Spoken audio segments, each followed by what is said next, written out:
mimpi ketusuk, terus jam 6 pagi bangun kayak.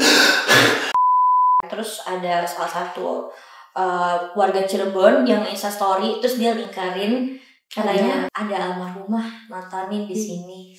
Kalau aku karena ya duit, nggak ada duit.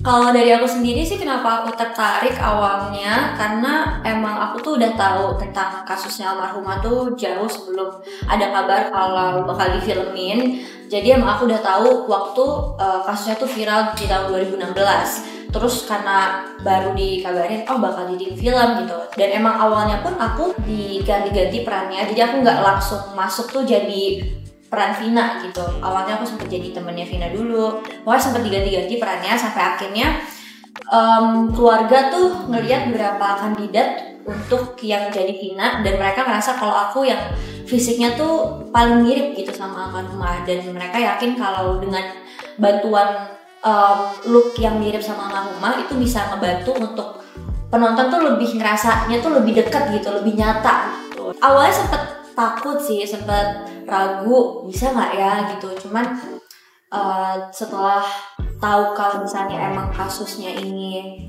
menyayat hati banget dan emang ternyata masih ada pelaku yang belum ketangkep, itu juga jadi salah satu alasan aku mau terlibat dalam film ini supaya kasusnya almarhumah tuh bisa keangkat lagi gitu, supaya pelakunya bisa ketangkep. Masih belum.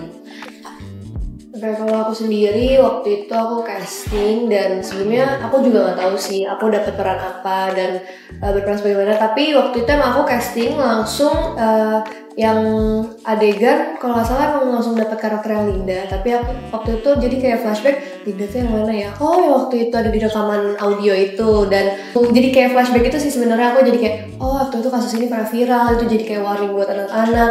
Dan pas dapet jadi yang kayak wah, kalau misalnya kayak ini kasusnya diangkat lagi, bagus juga nih. Dan juga aku terhormat banget buat berperan sebagai Linda, karena kan Linda salah satu temannya Vina yang deket banget sama Vina, dan juga itu bagus banget buat film Vina ini sih. Ya kalau aku sih emang kenapa tertarik ya? Kira mau bilang apa sih ya sih? Ya kalau aku karena ya duit, nggak ada duit. Ya karena awalnya nggak tahu ceritanya ya kan, terus mau diceritain ini loh yang sempat kejadian asli di Cirebon. Akhirnya tuh ingat-ingat terus didengerin apa suara yang kerasukan gitu. Dan akhirnya ingat aku pernah tahu waktu 2016, aku tahunya 2017 waktu itu. Jadi kayak ya udah pas aku denger lagi lihat lagi cerita-ceritanya kayak wah ini bagus banget sih menurut aku. Jadi kayak ya kalau aku ngambil film ini terus film ini tayang, ya mudah-mudahan bisa bawa dampak positif buat orang-orang banyak. Jadi aku mikirnya ke sana sih. Jadi kayak kenapa aku tertarik main di mengambil karakter di Vina. Menarik. Sama waktu itu tawaran cuma Vina doang. Nggak apa-apa kan jujur ya. Mohon maaf ya, jawaban saya nggak sepanjang Naila. Kalau bahas. Kalau aku sendiri kenapa aku tertarik kurang lebih sama teman-teman yang tadi bilang, karena aku juga udah tahu tentang Vina ini dari lama, dari aku sekolah pas 2016, dan di tahun-tahun sekarang ini ternyata diproduksi filmnya dan aku ikut terlibat, dan itu sih yang benar-benar bikin aku tertarik. Dan ceritanya juga banyak memberi pelajaran juga, yang kayak dibilang sama Ibam ini, semoga film ini juga bisa ngasih dampak yang positif, karena di film itu juga kita membahas tentang bagaimana dampak bullying terhadap orang-orang yang menjadi korban atau orang-orang di sekitarnya.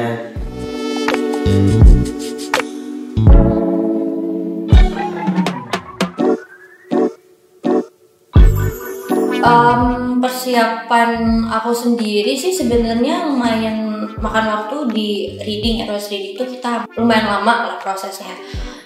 Terus juga aku tuh sebenarnya nangkep banget atau kayak dapet ilmu banyak banget tentang karakter almarhumah tuh setelah aku ketemu sama keluarganya sebenarnya. Karena waktu pas di Cirebon aku kan sempat ziarah juga, terus ketemu sama keluarganya, terus juga di hari yang sama aku makan malam juga sama keluarganya. Jadinya ya punya banyak obrolan, aku punya banyak masukan tentang karakter almarhumah yang emang bisa aku taruh gitu di film ini. Jadi ya sebenarnya persiapannya sih lebih ke dari obrolan aku sama keluarga almarhumah sih.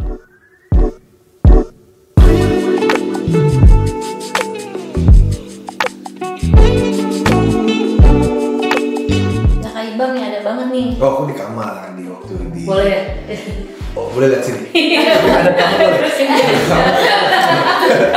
Aku waktu itu di hotel, jadi mimpi buruk sih. Tapi nggak tahu deh ada kaitannya apa enggak. Soalnya mimpi buruknya ya random aja. Jadi kayak mimpi ketusuk, terus pas ketusuk, udah jam 6 pagi bangun kayak langsung kayak gitu. Jadi aku nggak pernah mimpi yang kayak bangun kayak gitu. Jadi kayak habis jogging.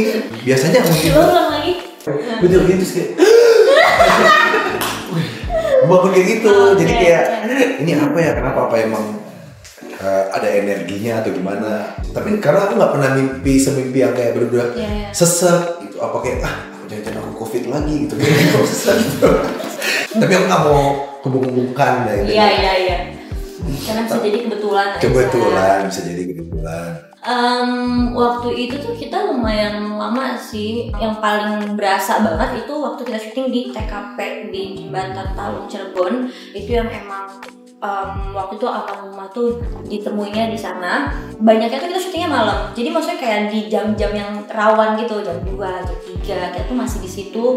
Dan adegannya tuh cukup berat juga. Jadi aku bisa ngerasa mungkin emang karena capek juga. Karena kan katanya kalau misalnya kita capek tuh energi kita tuh jadi lebih masuk gitu ya, lebih cocok gitu sama mereka. Aku tuh sering banget tiba-tiba kayak di naik gitu, gara-gara katanya aku ngelamun. Terus aku tuh kalau udah ngelamun, bentuk aku tuh jadi beda. Entah itu mungkin jadi auranya jadi aneh atau gimana, aku nggak paham. Cuman kalau aku rasain sendiri sih biasa aja. Tapi banyak sekitar aku yang ngerasa aku tuh jadi aneh gitu loh waktu pas aku lagi di adegan di set TKP-nya itu. Terus ada salah satu warga Cirebon yang Insta story, terus dia lingkarin katanya ada almarhumah nontonin di sini. Gitu. Paling ya kayak gitu. Mungkin buat orang yang bisa melihat atau sensitif akan hal kayak gitu mungkin bisa ngelihat keberadaannya. Sebenarnya masuk akal aja kalau misalnya almarhumah tuh mau muncul cuma buat ngelihat prosesnya aja juga.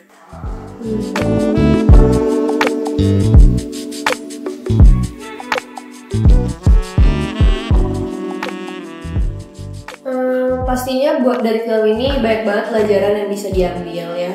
Pastinya tentang kasus bullying ini yang paling di-highlight. Karena bullying itu nggak pernah dibenarkan dan juga bullying itu dampaknya besar banget. Ditunjukin di film ini tuh apa yang kita lakukan ada konsekuensinya. Semoga dari film ini orang-orang penonton bisa belajar dan juga pastinya stop bullying, terus stop kekerasan dan tentang geng motor juga. Kalau aku sih harapannya semoga dengan adanya film ini nanti makin banyak lagi yang mendoakan almarhumah Vina, dan juga semoga dengan adanya film ini orang-orang juga bisa mengambil sisi positif dari film ini yang kita bahas itu tentang bullying, dampaknya bullying sampai menimbulkan korban jiwa gitu.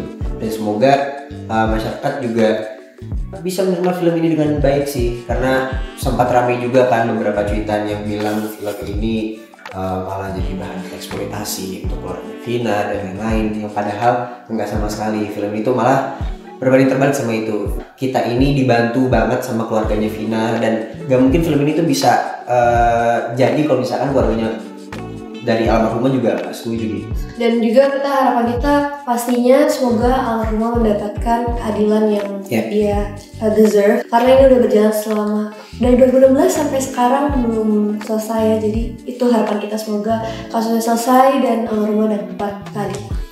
Halo, kami dari cast film Vina Sebelum 7 Hari. Jangan lupa nonton Vina Sebelum 7 Hari tanggal 8 Mei 2024. Dan jangan lupa beli tiketnya di Tips ID.